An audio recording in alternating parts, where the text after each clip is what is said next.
തിരുവോണനാളിൽ ക്ഷേത്രങ്ങളിൽ വൻ ഭക്തജന തിരക്കാണ് അനുഭവപ്പെട്ടത്. പ്രത്യേക പൂജകൾക്കായി നിരവധി ഭക്തരാണ് സംസ്ഥാനത്തെ വിവിധ ക്ഷേത്രങ്ങളിലേക്ക് എത്തിയത്.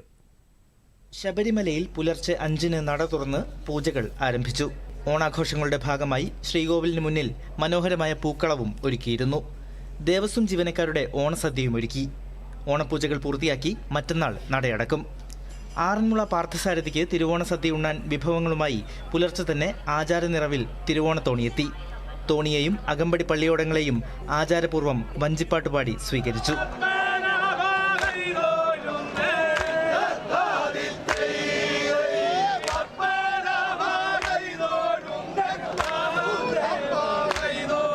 തിരുവനന്തപുരം ശ്രീ പത്മനാഭസ്വാമി ക്ഷേത്രത്തിലും നിരവധി പേരെത്തി. നൂറ്റാണ്ടുകളുടെ പഴക്കമുള്ള ആചാരമായ ഓണവില്ല് സമർപ്പണവും നടന്നു. പത്മനാഭസ്വാമിക്ക് മുന്നിലൊരുക്കിയ 32 അടി വിസ്തൃതിയിലുള്ള പൂക്കളം ശ്രദ്ധേയമായി. ക്ഷേത്രം വക 10,000-ഓളം പേർക്ക് വിഭവസമൃദ്ധമായ ഓണസദ്യയും ഒരുക്കിയിരുന്നു. തൃക്കാക്കരയിലെ ഓണോത്സവവും ജനത്തിരക്കിനാൽ ശ്രദ്ധേയമായി. പൊന്നോണപ്പുലരിയിൽ തൃക്കാക്കരപ്പനെ കാണാൻ നിരവധി പേരെത്തി. രാവിലെ 8:30 മുതൽ 9 ആനകൾ അണിനിരന്ന ശ്രീബലിക്ക് ചേരാനല്ലൂർ ശങ്കരൻകുട്ടന്മാരാരുടെ പ്രമാണത്തിൽ പഞ്ചാരിമേളം അരങ്ങേറി.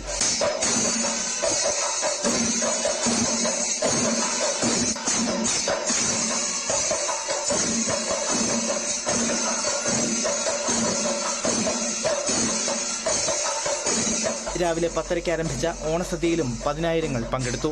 വൈകിട്ട് 6-ന് തുടങ്ങുന്ന ആറാട്ട് എഴുന്നള്ളിപ്പിന് 9 ആനകൾ അണിനിരക്കും. തിരുവോണനാളിൽ ഗുരുവായൂരിൽ പുലർച്ചെ മുതൽ വൻ ഭക്തജന തിരക്കാണ് അനുഭവപ്പെട്ടത്. ഭഗവാന് കാഴ്ചക്കുല സമർപ്പണം ഉൾപ്പെടെ വിവിധ ചടങ്ങുകൾ നടന്നു. News desk, Doordarshan.